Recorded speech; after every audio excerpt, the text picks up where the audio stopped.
Negativ social arv er, hvis for eksempel dine forældre ikke har nogen uddannelse eller er alkoholikere, og det så påvirker dig i skolen, og det kan nemmere påvirke din fremtid, så du selv kan blive alkoholiker, eller at du ikke får en uddannelse.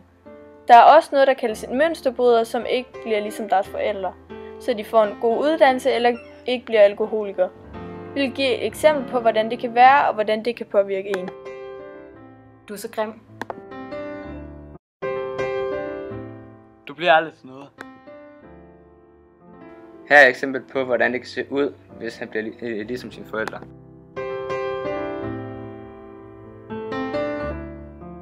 Hvis han bliver mønsterbryder, kan det se sådan her ud.